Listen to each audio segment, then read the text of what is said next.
The Israeli government is seeking sweeping new authorities in the name of cyber defense. A new law is being pushed through the Knesset, the country's parliament, that would allow the Israeli National Cyber Directorate access to sensitive information belonging to private citizens, if and when a cyber attack occurs, for the purpose of neutralizing the attack. There are a lot of players in the world that can disrupt our lives, steal our bank accounts, block our energy supply, and cause accidents and sabotage in every field. That's why the threat here is very substantial. But is the government going too far? The bill currently before Parliament describes the powers that the government is looking to grant employees of the National Cyber Directorate.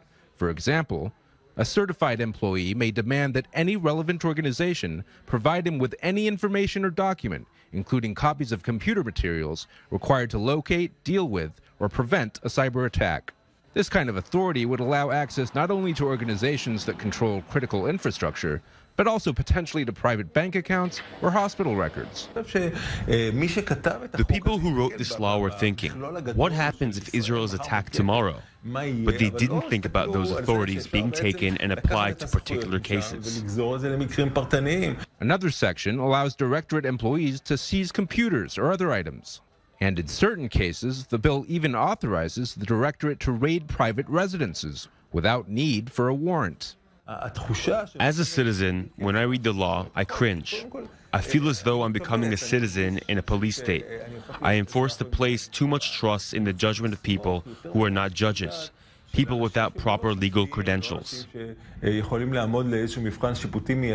Attorney Dan Chai, who specializes in privacy rights and technology, is among a group of activists who have submitted their reservations about the proposed law to Parliament. It needs more checks and balances, and decisions should be transferred to the courts.